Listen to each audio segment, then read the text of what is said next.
क्रिया करता है। तो बेस को क्या लिख सकता हूँ? धातु प्लस धातु प्लस धातु अम्लों के साथ क्रिया करके लवण और हाइड्रोजन। कौन सी गैस उत्पन्न करती है? हाइड्रोजन। देखो बेटा हम किसके गुण पढ़ रहे हैं? अम्लों के कौन से गुण पढ़ रहे हैं?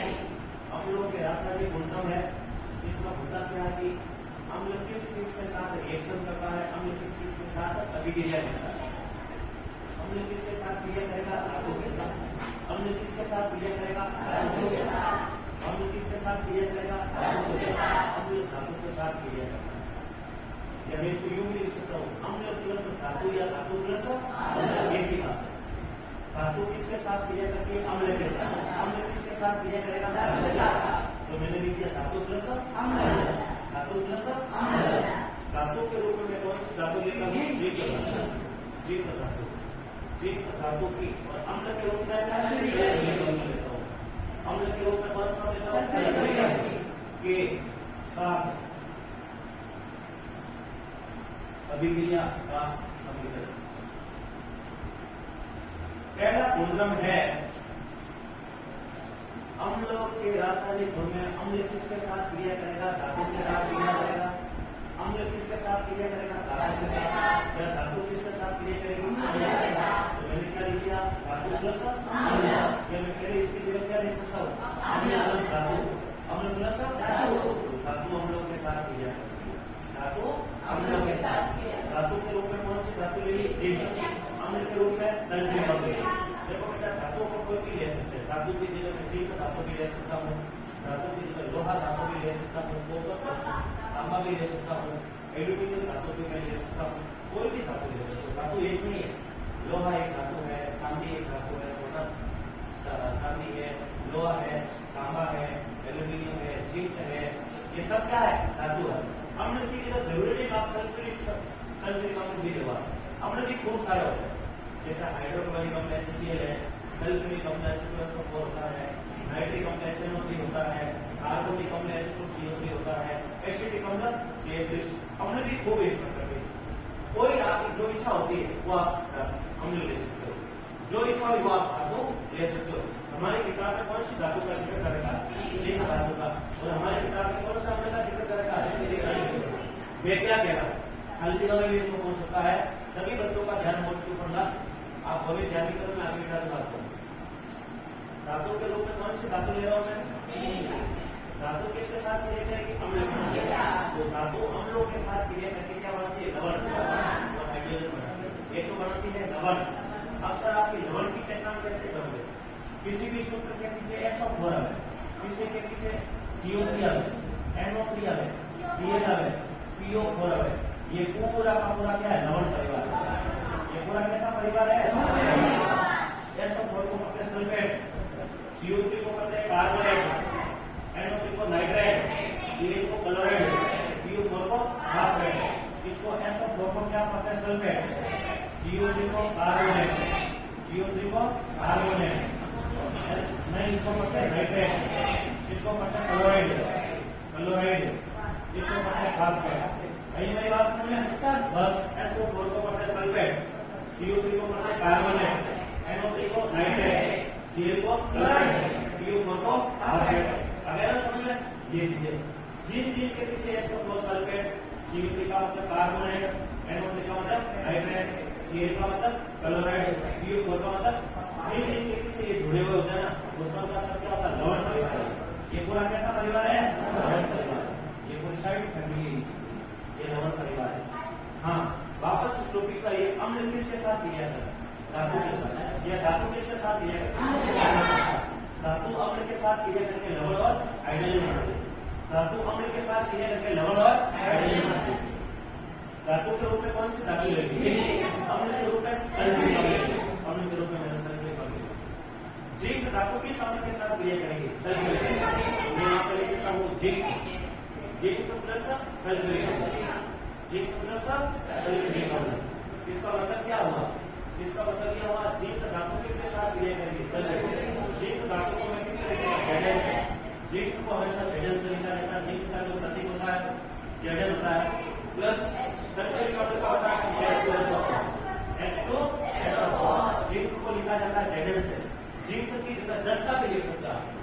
ZAS इंग्लिश वर्ड है, हिंदी में इसको क्या बोलते हैं? जस्ता। जिंक को हिंदी में क्या बोलते हैं? जिंक के रूप में कौन सी धातु लेंगे? Zn। जिंक के रूप में क्या लिया? Zn। सल्फ्यूरिक अम्ल का सूत्र H2SO4। ये का Zn किससे क्रिया करेगा? SO4 से, तो क्या हो जाएगा? ZnSO प्लस यहाँ पे कौन सी गैस है? ये हाइड्रोजन गैस का मिलेगी बेटा R। तो देखो Zn ने किसके साथ क्रिया की? SO4 के, तो पूरा क्या बन गया? ZnSO4। और यहाँ से कौन सी गैस आपको मिलेगी? अमेरिका का लवण बन गया, या कि क्या है? SO4। और अमेरिका का जिसके पीछे SO4 आता है वो हमेशा क्या होता है? लवण होता है। तो इसको क्या पढ़ेंगे? ZnSO4 को क्या पढ़ेंगे? Zinc sulphate. Zn को पढ़ेंगे जिंक, और SO4 को क्या पढ़ जाता है? सल्फेट। प्लस और H2 को क्या पढ़ जाएगा? हाइड्रोजन। क्या पढ़ जाएगा? ये हो गया इसके बारे में। जिंक धातु ने किसके साथ अभिक्रिया की? सल्फ्यूरिक अम्ल के साथ। जिंक धातु ने किसके साथ अभिक्रिया की? सल्फ्यूरिक अम्ल के साथ। जिंक धातु सल्फ्यूरिक अम्ल के साथ क्रिया करके जिंक सल्फेट और हाइड्रोजन बनाता है। तो इससे साफ जाहिर होता है कि जिंक अम्लों के साथ क्रिया करती है, धातु अम्लों के साथ क्रिया करती है, धातु अम्ल के साथ क्रिया करके क्या बनाती है? लवण और हाइड्रोजन बनाती है। लवण और हाइड्रोजन। अब एक सवाल एक नंबर पे ये पूछ सकता है, कोई भी धातु है वो अम्लों के साथ क्रिया करके, हाथ खड़े करना, कोई भी धातु है, जरूरी नहीं है वो जिंक की जिंक है, कोई धातु हो सकती है, कोई भी धातु अम्लों के साथ क्रिया करके कौन सी गैस उत्पन्न करती है? कौन सी गैस बनाती है? और क्या बनाती है? क्या बनाती है? लवण। जिंक धातु प्लस अम्ल, धातु प्लस धातु अम्लों के साथ क्रिया करती है, और क्या बनाती है? लवण और हाइड्रोजन। लवण और हाइड्रोजन। अगर ना समझना आपको ये चीज और आपको फिक्स क्या देगा? आपको पता ये देखने देगा। जिंक धातु की सल्फ्यूरिक अम्ल के साथ अभिक्रिया का समीकरण लिखा है। इस बात ये धातु की आपको जिंक की देगा और अम्ल की कौन सा देगा? सल्फ्यूरिक। जिंक धातु किसके साथ अभिक्रिया कर रहा है? जिंक धातु की सल्फ्यूरिक अम्ल के साथ अभिक्रिया का समीकरण लिखो। तो ये समीकरण लिखना किसकी कह रहा है? जिंक की। Zn सल्फ्यूरिक अम्ल को किससे लिखेंगे? SO4। ZnSO4 plus SO4। अब एक है सर उत्सर्जित गैस का नाम। उत्सर्जित गैस का नाम कौन सी गैस उत्पन्न हो रही है? तो एक नंबर का समीकरण आएगा और एक नंबर का उत्पन्न होने वाली गैस का नाम हाइड्रोजन आएगा। अब आएगा सर उत्सर्जित गैस है, उत्सर्जित गैस की पहचान का चित्र बनेगी, कौन सी गैस उत्पन्न उसका चित्र मैंने कल आपको अच्छी तरह से बताया। तो ये हाइड्रोजन गैस उत्पन्न हो रही है, उसकी पहचान का हमें क्या बताना? चित्र। सबसे पहले हमने स्टैंड ले लिया, ये हमने स्टैंड ले लिया, स्टैंड लेके यहाँ पर हमने लगाते रहो। इसमें से नामांकित करना जरूरी है। ये हमने एक स्टैंड लिया, स्टैंड लेके हमने ये क्या लगाई? क्या लगे बेटा? इसमें ये पानी टाइप दर्शा हुआ, ये पानी टाइप क्या है? अम्ल है। क्या है ये? तो ये अम्ल कौन सा है? H2SO4। कौन सा अम्ल है? सल्फ्यूरिक अम्ल से कर दिया। फिर आपको धातु कौन सी मिलेगी? ये टुकड़े टाइप दर्शो, ये किसके टुकड़े? Zn के। Zn का मतलब जिंक के दानेदार टुकड़े, Zn के दानेदार टुकड़े। ये जिंक के क्या हुए? दानेदार। सर्वप्रथम स्टैंड लिया, स्टैंड लेके सिक्का लगाई, परत वाले लगाकर इसके अंदर हमने क्या भर दिया? अम्ल। पानी टाइप जो दिख रहा है वो क्या है? अम्ल। अम्ल कौन सा लिया? सल्फ्यूरिक H2SO4 लिया। धातु के रूप में कौन सी धातु की? जिंक। Zn के जिंक के दानेदार टुकड़े। अब अंदर मिल चुके हैं, कौन मिल चुके हैं? जिंक और सल्फ्यूरिक अम्ल। जिंक और सल्फ्यूरिक अम्ल, जिंक और सल्फ्यूरिक अम्ल का उसमें क्या करें? विक्रिया करें। जिंक और सल्फ्यूरिक अम्ल विक्रिया करके क्या बनेगी? गैस बनेगी। कौन सी गैस बनेगी? हाइड्रोजन।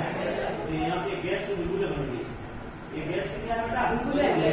कौन सी गैस के बुलबुले? हाइड्रोजन। अभी इसको पता लगाना है हाइड्रोजन का बुलबुले क्या है। यहाँ पे दोनों आपस में अभिक्रिया कर रहे हैं, ये आपस में अभिक्रिया कर रहे हैं।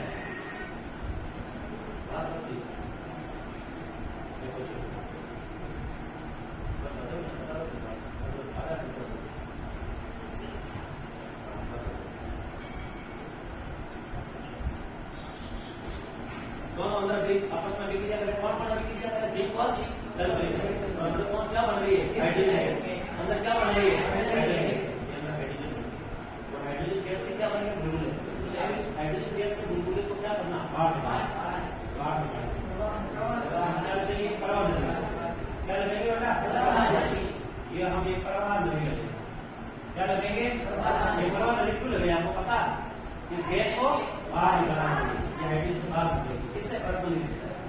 अब इस प्रवाह नली को आपको किसमें लेके जाना साबुन के पानी किसमें लेके जाना है साबुन के पानी। ये हमने मीटर लिया और इस मीटर के अंदर हमने क्या भर दिया साबुन का पानी। इस क्या भर दिया साबुन का पानी। क्या भर दिया साबुन का पानी। अब ये हाइड्रोजन बाहर आ गई और ये रात किसमें आएगी साबुन का पानी। ये बुलबुले वापस नहीं लिया हाइड्रोजन के बुलबुले किसके बुलबुले है गैस के बुलबुले गैस के बुलबुले। अभी अपन को पता नहीं चला कि कोई जरूरी नहीं हाइड्रोजन की। अब इन बुलबुलों के पास क्या लेके जाओगे कैसी मोमबत्ती जलती हुई क्या लेके जाओगे ये हम एक जलती हुई मोमबत्ती लेके जाएंगे। अब इस मोमबत्ती को हम किसके पास लेके गए बुलबुलों के पास लेके। अब इस मोमबत्ती को हम किसके पास लेके गए बुलबुलों के पास लेके जाएंगे। जैसे ही इस जलती हुई मोमबत्ती को इस गैस के बुलबुलों के पास तो वहां पर कैसे आवाज आएगी की आवाज आएगी फटफट की दबड़ी आएगी और उस दबड़ी को क्या कहते हैं जैसे इस जलती हुई मोमबत्ती को गैस के बुलबुलों के पास लेके जाएंगे तो ये गैस के बुलबुले फटफट की दबड़ी के साथ टूटेंगे फटफट की दबड़ी के साथ और हाइड्रोजन जब ये फटफट की दबड़ी के साथ टूटते हैं तो इसको क्या बोलते हैं बेटा वो नंबर एक हो गया फटफट की दबड़ी के साथ टूटेंगे। दूसरा क्या मोमबत्ती की ज्वाला कैसी है पीली ज्वाला पीली से कैसे हो जाएगी मोमबत्ती कैसे जल रही है पीली मोमबत्ती की ज्वाला पीली से कैसे हो जाएगी इसका मतलब यदि मोमबत्ती के वहां पर फटफट की आवाज आएगी और एक मोमबत्ती की ज्वाला पीली से कैसे हो जाएगी पीली हो जाएगी तो इसका मतलब वहां पर कौन सी गैस है बेटा जो हाइड्रोजन गैस हुई ना इस हाइड्रोजन गैस की पहचान का क्या बना दिया चित्र बना दिया। एक नंबर का आएगा तीन कैसा आएगा नंबर एक टुकड़ों में लेगा नंबर एक आएगा जिन धातुओं की सल्फ्यूरिक एसिड के साथ अभिक्रिया का समीकरण है ये आपको समीकरण लिखना है। दूसरा क्या कहेगा आपको पता उत्सर्जित गैस का नाम लिखो तो कौन सी गैस उत्पन्न हो रही है हाइड्रोजन। एक का दो लोग है और एक है उत्सर्जित गैस की पहचान का क्या बनाओ पूरा आपको चित्र लिखना और उसमें और अच्छा लिखना चाहते हो तो आप सबसे पहले लिख सकते हैं आवश्यक सामग्री सल्फ्यूरिक अम्ल जिनके टुकड़े प्रवाह नली बीकर साबुन का और मोमबत्ती ये आवश्यक सामग्री भी ना ये भी लिख सकते हैं इसका पहले ये होगा 3 नंबर का सवाल है। कोई भी चित्र ये चित्र बन गया आपने क्या किया चित्र में क्या किया हमने इस चित्र में क्या किया हाइड्रोजन गैस की क्या की पहचान वो H2 गैस की पहचान H2 गैस की पहचान हमने इसमें हाइड्रोजन की क्या पहचान है हाइड्रोजन गैस की। अब यहाँ तक तो हमने कल पढ़ लिया था यहाँ तक तो हमने अब एक गुणधर्म हुआ हम लोग के रासायनिक गुणधर्म में टोटल 4 गुणधर्म पड़ेंगे। यहाँ ये सब बोर्ड के ऊपर अभी कुछ नहीं लिखना कॉपी किताब बंद करके बैठियो केवल आपको बोर्ड के ऊपर ध्यान करना एक एक चीज लिखवा दूंगा मैं ये हो गया इसमें ओके चलो ये गुणधर्म हुआ अभी तक तो पहला गुणधर्म क्या पड़ा हमने धातु के साथ अब अगला हम पढ़ेंगे अम्ल क्षार के साथ अभिक्रिया करता है। अम्ल किसके साथ क्रिया करता है क्षार के साथ। अम्ल क्षार के साथ अभिक्रिया करता है। अम्ल किसके साथ अभिक्रिया करता है अम्ल किसके साथ अभिक्रिया करेगा पहला क्या किया अम्ल ने किसके साथ क्रिया की धातु के साथ लवण और हाइड्रोजन बनाया। अब क्या होगा अम्ल क्षार के साथ क्रिया करेगा तो अम्ल प्लस क्षार लवण प्लस जल यानी इसके ऊपर पहले हमने क्या पढ़ा था अम्ल किसके साथ क्रिया करता धातु के साथ और अम्ल धातु के साथ क्रिया करके लवण और हाइड्रोजन बनाता है लवण और हाइड्रोजन बनाता है। अब क्या होगा अब अम्ल धातु किसके साथ क्रिया करेगा अम्ल किसके साथ क्रिया अम्ल क्षार के साथ क्रिया करके लवण और अम्ल क्षार के साथ क्रिया करके लवण और जल बनाता है। ऐसी अभिक्रिया को उदासीनीकरण इसी बार उदासीनीकरण अभिक्रिया कहते हैं। ये इसी साल 2024 में सवाल आया था, उदासीनीकरण अभिक्रिया किसे कहते हैं? उदासीनीकरण अभिक्रिया किसे कहते हैं? तो क्या है बोलो? अम्ल और क्षार क्रिया करते हैं। अम्ल और क्षार क्रिया करते हैं। अम्ल और क्षार क्रिया करके लवण और जल बनाते हैं। कैसे है? कैसा हम ये परख नहीं लेते हैं। परख नहीं लेके इसके अंदर हमने क्या किया? 50 ml मैंने क्या डाला? अम्ल। 50 ml मिलीलीटर मैंने क्या डाला? अम्ल। और 50 मिलीलीटर में क्या डाला? क्षार। ये परख नहीं ली। तो परख नहीं लेके मैंने उसके अंदर 50 ml क्या डाला? अम्ल। और 50 ml क्या डाला? क्षार। तो अब अंदर ये मिल चुके हैं। इसके अंदर अम्ल भी है और इसके अंदर क्षार भी है। अम्ल और क्षार दोनों है। तो अम्ल और क्षार क्रिया करें आपस में। कौन कौन क्रिया करे? अम्ल और क्षार। अम्ल और क्षार क्या करे? क्रिया करें। अम्ल और क्षार क्रिया करके अंदर अभिक्रिया करेगा। 50 ml मैंने क्या डाला? अम्ल। 50 ml की डाला क्षार। तो कौन कौन अभिक्रिया करे? अम्ल और क्षार। अम्ल और क्षार क्रिया करके क्या बनता है? अम्ल और क्षार क्रिया करके लवण और जल बनता है। ऐसी अभिक्रिया को क्या कहते हैं? उदासीनीकरण। एक नंबर का सवाल ये भी आता है। एक नंबर का सवाल ये भी आता है। क्या आता है? उदासीनीकरण अभिक्रिया किसे कहते हैं? उदासीनीकरण अभिक्रिया किसे कहते हैं? तो परिभाषा क्या होगी? अम्ल और क्षार परस्पर का मतलब आपस में अम्ल और क्षार परस्पर अभिक्रिया करते हैं, लवण और जल बनाते हैं। लवण और जल बनाते हैं। ऐसी अभिक्रिया को क्या कहते हैं? ऐसी अभिक्रिया को उदासीनीकरण अभिक्रिया कहा जाता है। ऐसी अभिक्रिया को क्या कहा जाता है? उदासीनीकरण। अम्ल और क्षार क्रिया करके लवण और जल बनाते हैं। अम्ल और क्षार क्रिया लवण और जल बनाते हैं। ऐसी अभिक्रिया को क्या कहते हैं? उदासीनीकरण। अब इसको समीकरण से समझते हैं। अम्ल के रूप में मैं कौन सा लेता हूँ? HCl। अम्ल के रूप में मैं क्या ले लेता हूँ? हाइड्रोक्लोरिक अम्ल कहते हैं इसको।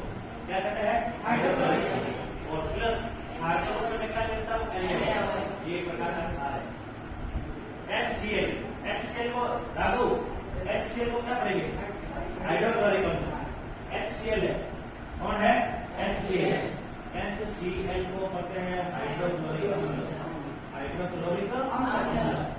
और एक होता है H2SO4। H2SO4 को कहते हैं सल्फ्यूरिक अम्ल। क्या कहते हैं? एक होता है HNO3। HNO3 को क्या कहते हैं? नाइट्रिक अम्ल। एक होता है CH3 इसको कहते हैं एसिटिक अम्ल। क्या कहते हैं? एसिटिक अम्ल। और एक होता है H2CO3। H2CO3 इसको कहते हैं कार्बोनिक अम्ल। क्या कहते हैं? कार्बोनिक। ये 4-5 आप किसके हैं? अम्लों के उदाहरण। अम्लों के उदाहरण। अब इसमें कुछ क्षार के नाम बदलता है। जैसे एक ले लो NaOH, इसको क्या कहते हैं? Sodium hydroxide. Sodium hydroxide NaOH ये प्रकार का क्षार है। एक ले लेते हैं KOH, ये को क्या कहते हैं? पोटेशियम। और OH को क्या कहेंगे? Hydroxide. Potassium hydroxide. Potassium hydroxide. एक ले CaOH का कैल्शियम हाइड्रोक्साइड। MgOH का देखो कैसे पढ़ना कैसे? Na को क्या पढ़ेगा? सोडियम। OH को हाइड्रोक्साइड। A को पोटेशियम। OH को हाइड्रोक्साइड। Ca को कैल्शियम। OH को हाइड्रोक्साइड। Magnesium hydroxide. तो जिनके पीछे OH क्षार है, तो मैंने अम्ल के रूप में कौन सा अम्ल लिया? HCl। प्लस क्षार के रूप में कौन सा क्षार लिया? Sodium hydroxide. अब आप उसको देखो, ये इसका ट्रिक बताता हूँ, याद करो। यहाँ से ले लो आप H, तो यहाँ से ले लो OH। यहाँ से क्या ले लिया? H। यहाँ से क्या लिया? H और H क्या बन गया? कैसे? H और H क्या बन गया? H2। तो ये क्या हो गया? O। क्या बन गया? पीछे क्या बचा? NaCl। NaCl को क्या करते हैं? Sodium chloride. ये प्रकार का क्या लवण है? मैंने लिखा था जिससे Cl आता है, क्लोराइड आता है, वो एक प्रकार का लवण है। ये उदासीनीकरण अभिक्रिया का क्या हो गया? समीकरण हो गया। अब है ना समझ में? पहला क्या था? पहला गुणधर्म क्या था? अम्ल। धातु किसके साथ क्रिया करेगी? अम्ल के साथ। अम्ल किसके साथ? लवण और हाइड्रोजन। अब क्या था? अम्ल क्षार के साथ। अम्ल क्षार के साथ लवण और जल। अम्ल और क्षार परस्पर अभिक्रिया करते हैं। अम्ल और क्षार परस्पर अभिक्रिया करके लवण और जल। ऐसी अभिक्रिया को अम्ल और क्षार अभिक्रिया करके लवण और जल बनाते हैं। ऐसी अभिक्रिया को उदासीनीकरण कहते हैं। लेते हैं सर, ये कौन सा गुणधर्म था? दूसरा था, पहला हो गया ना अपना। अब कौन सा गुणधर्म है? तीसरा। तीसरा गुणधर्म क्या है? तीसरा गुणधर्म है अम्ल। धातु कार्बोनेट के साथ क्रिया करता है। किसके साथ क्रिया करता है? धातु कार्बोनेट के साथ क्रिया करता है। किसके साथ क्रिया करेगा? धातु कार्बोनेट। इसका मतलब ये हुआ, इसको जो लिखूंगा तो धातु कार्बोनेट प्लस अम्ल। ये इसको में क्या है? अम्ल प्लस धातु कार्बोनेट। ये हो सकता है ना? अम्ल किसके साथ क्रिया करेगा? धातु कार्बोनेट के साथ। किसके साथ क्रिया करेगा? अम्ल किसके साथ क्रिया करेगा? धातु कार्बोनेट के साथ। या मैंने इसको भी उल्टा भी लिख सकता हूँ, धातु कार्बोनेट किसके साथ क्रिया? अम्ल प्लस धातु कार्बोनेट, या धातु कार्बोनेट प्लस अम्ल। ये एक तो बनाता है लवण, एक बनाता है जल, एक बनाता है कार्बोनेट। इस सवाल को बोली के पूछा गया, बोली करना पूछा गया। कैसे? धातु कार्बोनेट में मैं लेता हूँ Na2CO3। Na2CO3 कैसे हुआ ये धातु कार्बोनेट? Na क्या है? सोडियम है। Na क्या है? सोडियम एक प्रकार का क्या है? CO3 क्या है? कार्बोनेट। CO3 क्या है? कार्बोनेट। ये बन गया ना धातु कार्बोनेट। Na क्या है? सोडियम। सोडियम एक प्रकार की क्या है? CO3 क्या है? कार्बोनेट। प्लस अम्ल के रूप में मैं मेरी इच्छा कौन सा लगेगा? अब इसको लवण बनाना। सबसे पहले Na और Cl को जोड़ दो, NaCl। ये क्या बन गया? लवण। प्लस H और O के बीच में संबंध क्या है? H2O। H और O के बीच में संबंध क्या है? H2O। यहाँ पे क्या बनेगा? जल। और यहाँ पे कौन सी गैस निकल जाएगी? निकल गई ना? समझ में गया? वापस समझिएगा। कौन क्रिया कर रहा है? अम्ल। किसके साथ? कौन क्रिया कर रहा है? अम्ल। किसके साथ? अम्ल प्लस अम्ल प्लस। इसका मतलब क्या हुआ? अम्ल धातु कार्बोनेट के साथ क्रिया करता है, या धातु कार्बोनेट अम्ल के साथ। तो धातु कार्बोनेट अम्ल के साथ क्रिया करती है तो क्या बनाती है? लवण बनाती है। धातु कार्बोनेट को कितना दिया? इसको पूरा क्या पड़ेगा? Sodium carbonate. को पड़ेंगे सोडियम। सोडियम एक प्रकार की धातु है। CO3 एक प्रकार का है? कार्बोनेट है। ये होगा सोडियम कार्बोनेट हो गया। Na2CO3 धातु कार्बोनेट हो गया। प्लस अम्ल के रूप में क्या है? लवण बनाओ। Na और Cl को जोड़ो, क्या बनेगा? NaCl। ये इसके पीछे Cl आता है, एक प्रकार का लवण है। फिर कैसे यार तो जल बनाना। H और O के बीच में संबंध क्या होता है? H2O। H और O के बीच में संबंध क्या होता है? H2O का। तो H2O जल बन गया। फिर यहाँ से कौन सी गैस निकलेगी? CO3। तो इसका मतलब है धातु कार्बोनेट किसके साथ क्रिया करता है? अम्ल के साथ। या अम्ल किसके साथ क्रिया करता है? लवण, जल और हाइड्रोजन बनता है। ये गुणधर्म लास्ट बचा है। लास्ट गुणधर्म क्या बचा है? अम्ल। अम्ल धातु हाइड्रोजन कार्बोनेट के साथ क्रिया करता है। कौन क्रिया करेगा? अम्ल। अम्ल किसके साथ क्रिया करेगा? हाइड्रोजन कार्बोनेट के साथ। कौन क्रिया करेगा? अम्ल किसके साथ? ये इसको एक भी लिख सकता हूँ, धातु हाइड्रोजन। धातु हाइड्रोजन किसके साथ क्रिया करेगा? स्वयं बनेगा। क्या बनेगा? लवण। स्वयं बनेगा जल। स्वयं बनेगा धातु के रूप में कौन सी धातु ले लो? हाइड्रोजन को किसका लिखा जाएगा? कार्बोनेट को। ये धातु सोडियम हो गई। H का मतलब देगा हाइड्रोजन और CO3 का मतलब देगा कार्बन। आया समझ में? अब क्या हुआ? NaCO3 एक प्रकार की धातु। H का मतलब हाइड्रोजन है, CO3 का मतलब कार्बन। अम्ल के रूप में कौन सा अम्ल? अम्ल के रूप में कौन सा अम्ल लिया? HCl। वही सबसे पहले क्या बनाना? लवण। Na और Cl को जोड़ो, क्या बनेगा? NaCl। फिर क्या? H और O में क्या संबंध है? H2O का। H और O में क्या संबंध